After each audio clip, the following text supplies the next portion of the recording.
What is up, YouTubers? So here's the old engine. This is day 3 and this should be the final installment of this series. I'm not going to show you every step of putting this back together.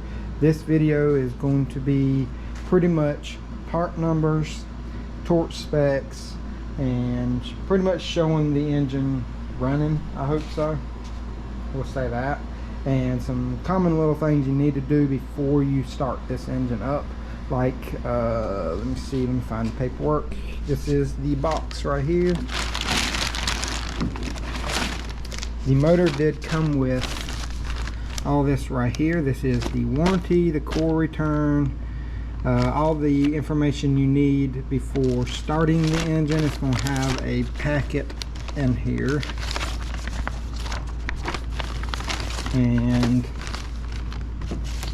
here's the installation guide as well. It's going to have your invoice number, your part number, and your serial number, and it's going to tell you what you need to do before starting it. You're going to have to prime the system before you start it, and the way we're going to do that, I looked it up on spec just to reassure myself of it. I always like to double check on my specs before we get started, but we're going to turn the engine over to prime the system. It was primed before it left the manufacturer and all that sent me the engine, but it says to prime it by cranking the engine without running it, but cranking it until you see oil pressure come up on your oil pressure gauge, and you want around 50, give or take 10 or 15 pounds. But that's what we're going to do before we start the engine, but we're not at that point yet. I still have to put the intake, the alternator, power steering pump, oil filter housing, hook up the exhaust. I pretty much have the engine now. I'm going to show you that in just a second. But even with the kit, it did come with, well, with the engine it came with the gasket kit that you're going to need. This is it right here, and it has like a whole kit. It tells you all kind of stuff on here. Like if it has an oil cooler, you have to use a new one. Cooler must have all fluids drained. Do not start engine until it reads oil pressure on manual gauge, which we're gonna do that. Let me show you the kit that it came with.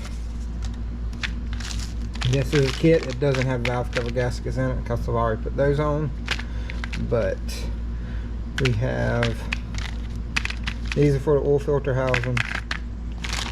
That's for your water. These are your intake manifold. That's your water pump.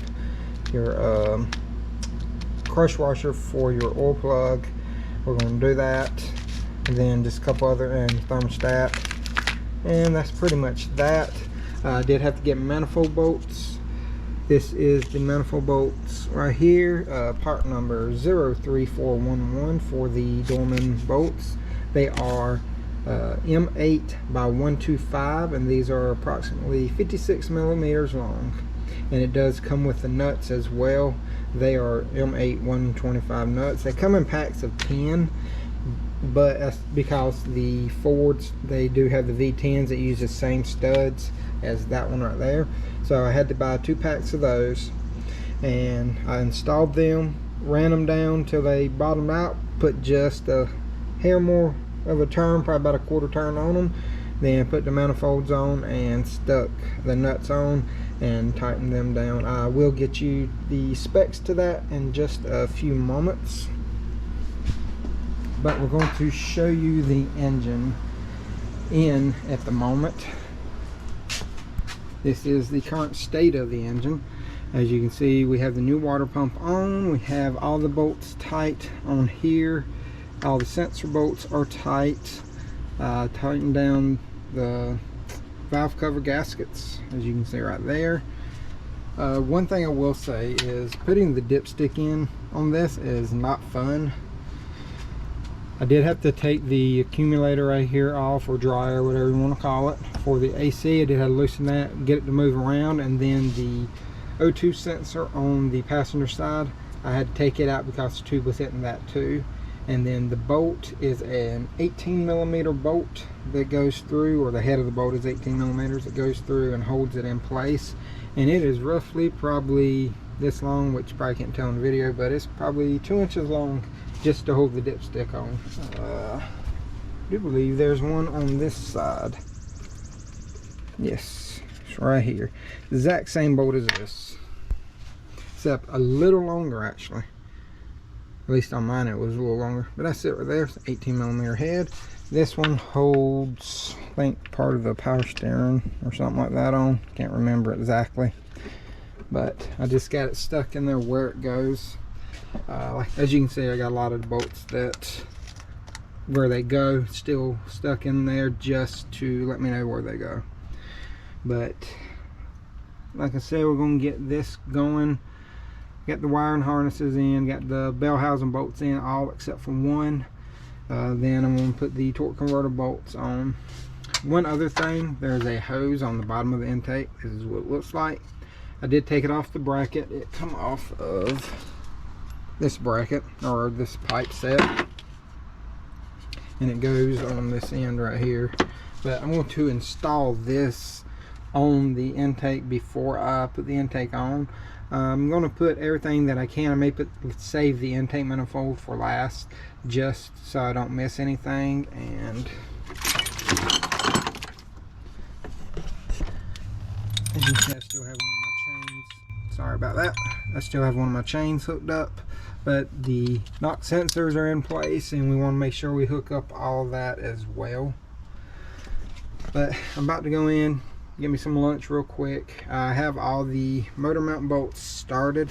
The oil filter housing goes right here, and you can kind of see the starting of the motor mount on that side. This is the driver's side, but that one's the hard one. It is tight going all the way in and out, so you can only turn it probably ½ inch at a time, and it's roughly 8-10 inches long for that bolt, which pretty much overkill for all this stuff, except for Ford likes to use those odd sizes, but we ain't gonna go over that today.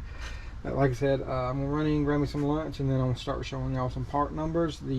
Like the water pump, I think thermostat, I got a little stuff like that, but I'm gonna show you everything and let you know what all the torque specs are for that. So if you would, just stick with me and I'll be right back. Alright everybody, as you can tell, we have the truck running, and you can probably hear the squealing. We got a little bit of a pulley squeal, and we'll figure out which one that is. I believe it's probably the tensioner, because it did have a little bit of like a free spin to it. Like you'd spin it and it would just keep going. As you can see, everything is good on it. I'm checking transmission fluid right now. We got everything hooked up. The only thing we got left to do is put the cowl panel on and put Freon in for the AC. He did say that the AC didn't work before this, so I'm going to check that out for him. So other than that, we have it running, and she's running good. No misfires, no shaking. As you see, it's in there idling, smooth as all get out. So we're good on that. Now I'm going to show you the inside of it. As you can see, no check engine lights. We're idling probably around 700 RPMs at the moment, and temperatures are good. It's right in the middle where it needs to be. We're going to rev it up.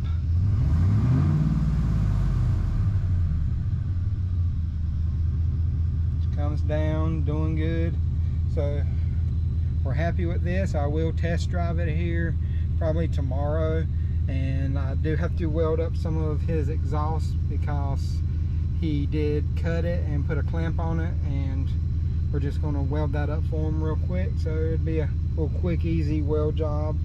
But like I said, this is pretty much every step to putting this in. I know I didn't show it step by step, but I didn't want it to be, you know, 10-15 videos showing you how to take an intake off, how to take the water pump off. You know, we'll get to those videos as they come, but I just figure an overall general video of how it comes in and out and stuff like that would be something y'all may be interested in.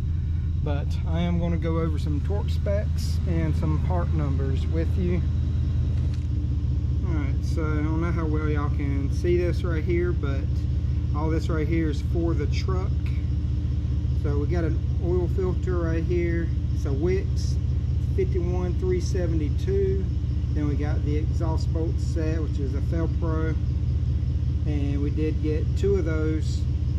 And it says it's an ES75105. Then we do have the dipstick tube that we put in there.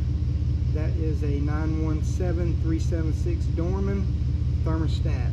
OE spec is a Murray, and it is a 3779. We got 3 quarts of transmission fluid, or not quarts, yeah, quarts, sorry. We got the Mercon 5. That's just the part number is Mercon V. Then we got 7 quarts of Mobil 1 synthetic oil. Be 1,525 quart, and then 1,520 for the quarts. And we got dielectric grease, Freon. We got the 134A. We got 2 cans of that. You may need another one. Did get just universal coolant 87219. That is O'Reilly brand antifreeze. And then we got the Gates Micro V belt, and that is a K061031. I have the torque specs right here just so I don't forget them. I think it's just a good thing to do, just to write them down so you don't have to go back and forth, or at least take a picture of them. But for the torque specs, exhaust studs are 9 foot-pounds, where you tighten the nuts to 18 foot-pounds. The flex plate bolts, they torque to 59 foot-pounds, and you go in a star pattern, you know, just like go across from each other like you do your lug nuts. And I did mine in 2 steps. I did 30 and then 59. The alternator, the 210 millimeters on the front of it, torque to 18. Oil filter adapter bolts, there's 4 of those. It torques to 18. Power steering pump, they torque to 18. The thermostat housing torques to 8 foot-pounds. Torque converter nuts, they torque to 27 foot-pounds. And then the intake and valve cover bolts, they torque to 89 inch-pounds, which is roughly a little around 8 foot-pounds. And that's pretty much most of the torque specs that I think you should need. There is one for water pump. I think the water pump was like 18. Just about all the 10 millimeters are 18 foot-pounds. I'll show you. So alternator bolts in here and there. Then here's your pattern for the water pump. I will say, make sure you measure the hub on your water pump where the fan bolts on, because you're going to have, I think it is a 30 and a 36 millimeter diameter on that. One of them is like $30, one is like $130. And me, unfortunately, had to get the more expensive one. Here's where your pulleys bolt on, here, here, and here. Then your tensioner bolts on right there. The crank pulley right here, it torques to, you tighten it down to 100 foot-pounds, then you back it off, and then you had to tighten it to 90 foot-pounds and an additional 90 degrees is what I read online, because I could not find it in my specs for some reason. But I did look online, and that's what it said to do on that. And then the corner bolts all are going to have, I can keep the wind from blowing everything, but the corner bolts right here, here, then you got there, there, and there. The only one that is like a studded one is the driver's side far corner. But those all have nuts, because you're going to have 2 sensors on this one and this one, and then you'll have a bracket on this corner one and the 2 bottom ones. Crank sensors right here, cam sensors are right here and right there. Then on your water housing crossover pipe, this bolt was actually going to be one of the intake bolts that go in through the housing and the intake at the same time. And then you're going to have another one here, here, and there. And that one goes under the intake. You can't get it without lifting the intake up a little bit. I did get to it a little bit with the swivel on a 1/4 inch ratchet, but it still wasn't enough to tighten it down all the way because it kept hitting my swivel. But that's to be expected, I guess. Let's see. Alright, so here's the back of the engine. As I said, when you tighten up the flex plate, you're going to go pretty much like this. Something like that.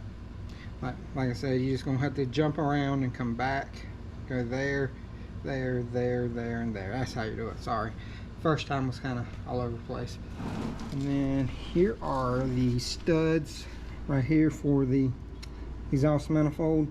Like I said, these torque to 9 and then the nuts torque to 18. I did leave these spark plugs in here. I don't know how well you can see them. Yeah, so I left the spark plugs in there. The new one did come with spark plugs. Oh yeah, your solenoids for your VVT, those right there torque to 15 foot-pounds as well.